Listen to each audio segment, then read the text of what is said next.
100 बार चमन महका, 100 बार बहार आई। दुनिया की वही रौनक, दिल की वही तन्हाई, तो रौनक भी है बहार भी है, फिर दिल क्यों उदास है, फिर दिल क्यों परेशान और गमगीन है। का इस सोच ने मुझे ये मजबूर कर दिया कि मैंने मकसद के इंतखाब में गलती खाई है। मकसद के पाने के बाद तो आदमी चैन में आता है। मुझे अगर इज्जत दौलत शोहरत मेरा मकसद है, मुझे मिल चुका है, फिर मुझे चैन क्यों नहीं, फिर मुझे सुकून क्यों नहीं। तो मुझे पता चला कि नहीं, मकसद जिंदगी कुछ और है। मैंने कहा शुक्र करो तुम्हें जल्दी पता चल गया। बाज़े तो जिंदगी गुजार जाते हैं और उन्हें मौत तक नहीं होश रहता कि मैं क्यों आया था और मेरा क्या मकसद था। जो लौट आए कुछ कहना नहीं, बस देखना उन्हें गौर से, जिन्हें मंजिलों पे खबर हुई कि ये रास्ता कोई और था। चल चल थक गए, जब आगे पहुंचे तो देखो गलत जगह आ गए। वापस मुड़ने का वक्त खत्म हो चुका है, शाम हो चुकी है, अंधेरे छा चुके हैं, अब वापस मुड़ने का रास्ता नहीं है। शुक्र करो कि अल्लाह ताला ने हमें ईमान की दौलत अता फरमाई। और तुम 22 साल की, तुम जल्दी 30 बरस की उम्र में ही तुम्हें होश आ गया कि नहीं मेरी जिंदगी का मकसद कोई और है।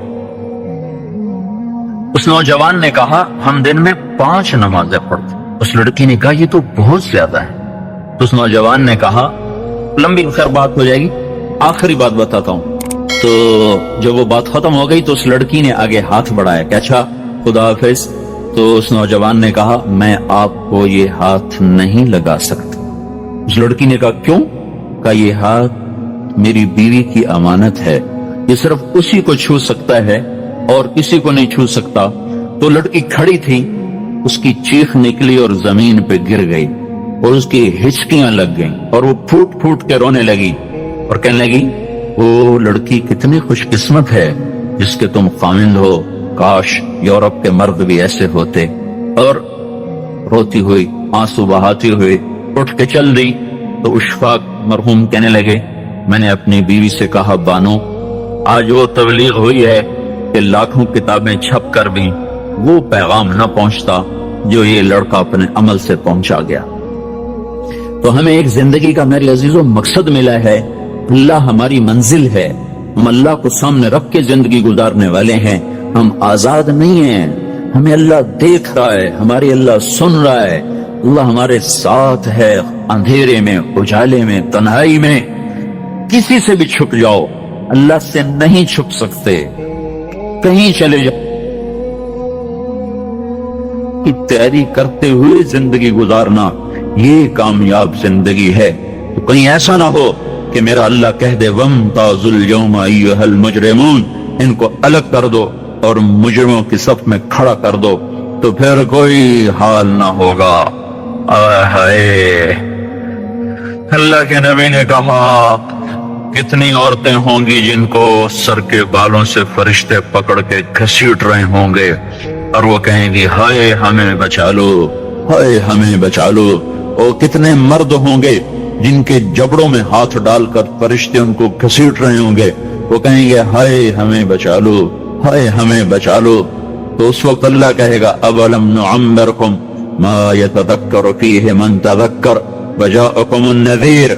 मेरे बंदे ये चंद आंसू दुनिया में बहा लेता, जो आज तू कर रहा है दुहाइयां दे रहा है, ये तो दुनिया में दे लेता तो आज अपने रब की रहमत को देखता।